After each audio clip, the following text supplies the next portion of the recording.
Assalamualaikum warahmatullahi wabarakatuh. Seperti teman-teman udah tahu juga, semalam itu batas akhir pendaftaran pilkada. Pendaftaran sudah ditutup.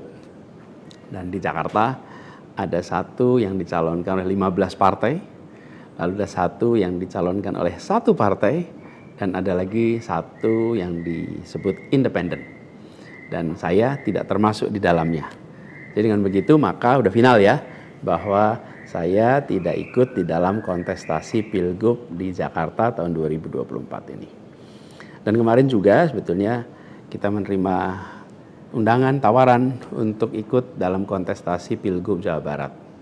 Kita apresiasi sekali ajakan ini, panggilan ini, tapi dengan mempertimbangkan berbagai faktor, kami putuskan untuk tidak mengikuti kontestasi di Jawa Barat. Nah, saya ingin sampaikan beberapa poin respon singkat atas situasi yang saat ini sedang terjadi. Pertama, saya ingin sampaikan terima kasih. Terima kasih banyak kepada semuanya yang selama 1,5 tahun ini, hampir 2 tahun, ikut mendukung perjuangan yang luar biasa di jalur Pilpres, Pilgub, sampai dengan titik ini. Nggak bisa saya sebut satu persatu, terlalu banyak. Tapi yang jelas, semua yang terlibat adalah pejuang yang luar biasa, yang membuat perjuangan besar ini terasa jadi ringan, terasa jadi bermakna. Dan semoga Allah SWT, Tuhan yang Maha Kuasa, jadikan perjuangan kemarin sebagai catatan amal untuk kita semua. Dan insya Allah kita terus berjuang untuk tujuan yang sama ke depan. Kita selalu bicara tentang kesetaraan, keadilan, kesamaan kesempatan, keinginan untuk Indonesia yang lebih adil, lebih maju, lebih sejahtera buat semuanya. Nah, dalam itu juga, jadi 2 tahun terakhir ini ketika kami keliling, berkampanye, menemukan begitu banyak hikmah, pelajaran yang luar biasa. Saya berkeliling lebih dari 130 kota dan berjumpa dengan begitu banyak yang setiap jabat tangan bukan basa-basi, jabat tangan dengan penuh rasa, sepenuh hati. Dan eratnya jabat tangan mencerminkan semangat yang menggelora di dadanya. Ada yang pelukan, ada yang jabat erat, ada yang pegang tangan. Dan semua adalah ungkapan keinginan untuk Indonesia lebih baik. Banyak sekali cerita-cerita dalam interaksi itu yang tidak mungkin terlupakan. Apalagi kalau lihat teman-teman muda. Masya Allah, luar biasa. Kiprah anak muda di dalam proses kampanye kemarin itu membuat kita makin optimis. Kenapa makin optimis? Karena kita punya stok anak-anak muda yang mau bekerja melampaui sekedar kepentingan dirinya, pribadinya. Ini kita masih di bulan peringatan kemerdekaan ya. Di bulan kemerdekaan ini kita memperingati perjuangan para pendiri bangsa yang pada waktu itu banyak sekali yang masih muda-muda. Jadi ketika lihat anak-anak muda yang kemarin terlibat, rasanya dan makin yakin kita masih punya stok pejuang yang amat banyak. Pejuang yang akan membawa Indonesia menjadi lebih adil, lebih baik buat semuanya. Jadi perjalanan ini memberikan optimisme yang sangat besar.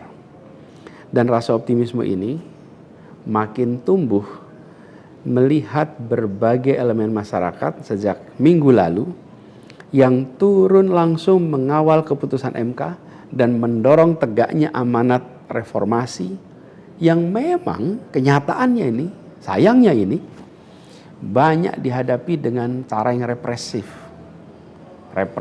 dan berlebihan. Anak-anak muda cedera, luka di saat mereka datang untuk ikut mengirimkan pesan kami ingin mengawal konstitusi. Kami ingin meluruskan usaha pembengkokan atas konstitusi. Karena itu hadapi juga dengan rasa cinta sebagai saudara sebangsa. Ini sangat disesali dan ini tidak boleh berulang lagi. Tapi bukan anak-anak muda, jangan pernah gentar. Jangan pernah mundur. Insyaallah jadi catatan untuk diceritakan dengan rasa bangga. Ketika Indonesia konstitusinya terancam, maka anak muda tidak diam. Anak muda terlibat. Dan banyak juga generasi-generasi lebih senior yang memilih terlibat walaupun secara usia sudah senior. Dan gerakan ini juga jelas memberikan hasil. Apa yang terjadi? putusan MK tetap tegak. DPR dan KPU harus mengikuti. Dan di banyak daerah ada calon-calon yang diinginkan publik yang tadinya ditutup jalannya, kemudian terbuka. Kenapa? Karena elitnya dipaksa oleh konstitusi untuk memberikan jalan. Dan ini adalah sebuah kesempatan untuk kita memperbaiki kualitas demokrasi dan harapannya nanti mutu pemerintahan di seluruh wilayah Indonesia. Jadi kemudahan yang disediakan oleh MK ini bisa dimanfaatkan. Walaupun di beberapa daerah juga tidak dimanfaatkan oleh partai-partai merespon aspirasi yang sesungguhnya ada dari masyarakat. Karena pilkada ini kan pemilihan di tingkat daerah yang harusnya mencerminkan aspirasi daerah, bukan aspirasi di puncak nasional. Tapi dalam kenyataannya tidak selalu semua bisa berjalan seperti itu.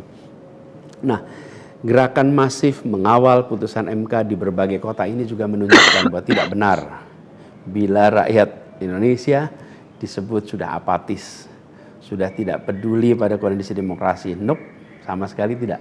Harapan itu menyala, harapan itu menyala terang, dan insya Allah makin terang. Dan terangnya harapan ini harus terus kita jaga, kita besarkan sama-sama. Nah, hal lain yang ingin saya sampaikan, bahwa takdir Allah, Tuhan Yang Maha Kuasa, sudah tertulis bahwa saya tidak mengikuti kontestasi kali ini. Dan sejujurnya ada selalu rasa lega setiap kali melewati sebuah persimpangan jalan. Ketika amanat itu diberikan, artinya Allah SWT meyakini bahwa ini yang terbaik. Dan ketika amanat itu tidak berikan, saya yakin Allah SWT sedang melindungi pada kita. Jadi itu juga yang saya jalani selama ini. Begitu kita menyaksikan situasinya, hasilnya, maka saya yakin seolah ada hikmah-hikmah besar yang akan muncul nanti. Mungkin ada yang tanya, Pak Anies, ada nggak penyesalan tidak mengikuti pilkada ini? Kalau saya ditanya ada penyesalan, tidak ada. Ada penyesalan itu. Apa yang saya sesali? Yang saya sesali adalah aspirasi warga kampung-kampung miskin kota, rakyat miskin kota yang berdatangan ke rumah ini, di tempat sini.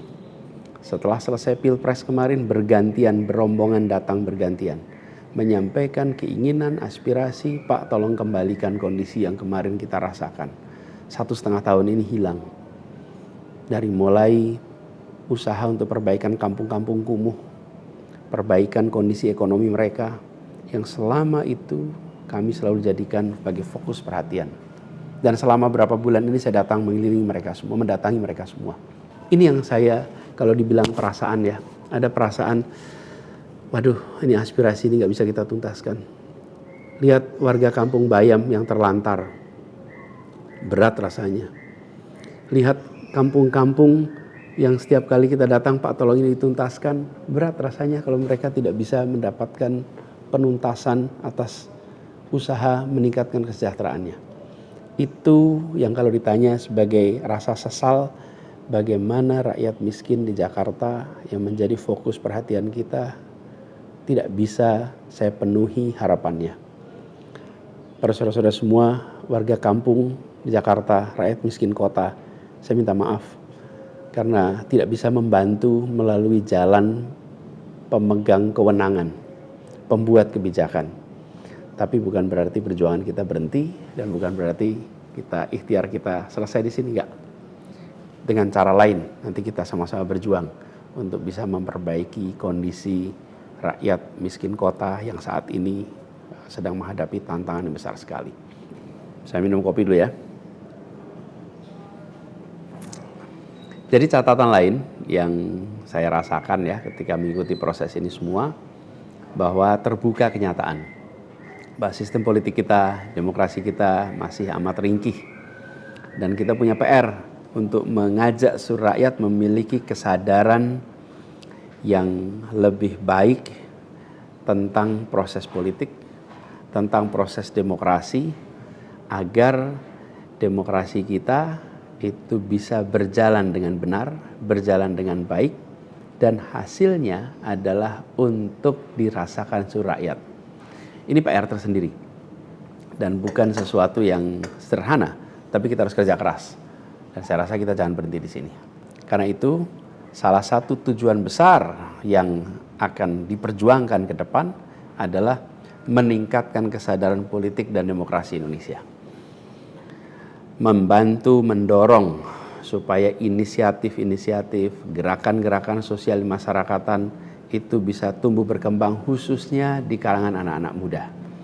Seperti yang selama ini sudah dikerjakan, seperti misalnya humanis, ubah bareng, turun tangan, dan lain-lain.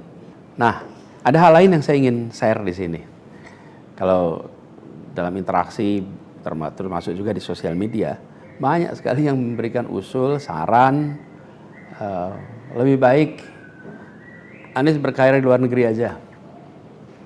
Ada yang usul saya ke lembaga-lembaga internasional, ada yang berusul saya untuk mengajar di kampus-kampus di luar negeri.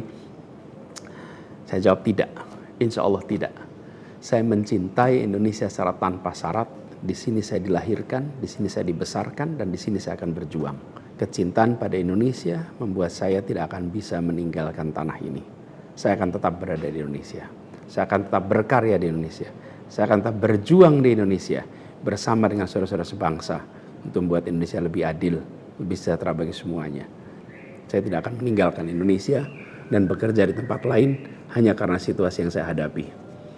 Insya Allah ini akan terus menjadi pegangan saya ke depan. Tentu saya akan berkiprah di banyak tempat, tapi basis tetap di sini dan bekerja bersama dengan saudara-saudara sebangsa.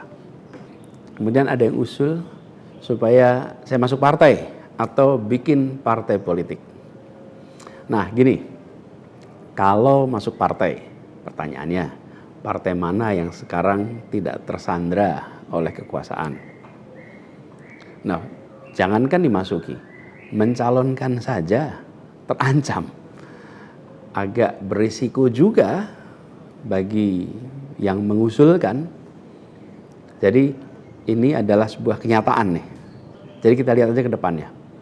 Apakah lalu akan buat partai politik baru?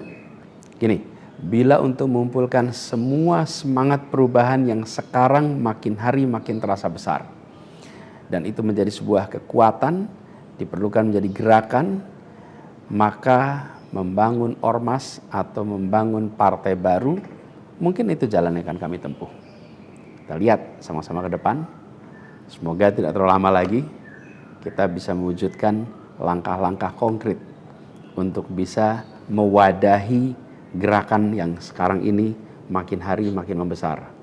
Menginginkan Indonesia yang lebih setara, demokrasi yang lebih sehat, politik yang lebih mengedepankan policy gagasan. Ini respon saya atas situasi yang sedang terjadi saat ini. Saya ingin sampaikan pada semua di akhir ini kutipan yang pernah saya sampaikan pekan lalu. Kutipan dari René de Klerk yang dimasukkan oleh Bung Hatta ke dalam pledoinya di tahun 1928 di Den Haag. 96 tahun yang lalu Bung Hatta menggunakan kalimat ini. Saya ingin ulang kalimat itu. Bunyinya begini. Hanya ada satu negeri yang menjadi negeriku.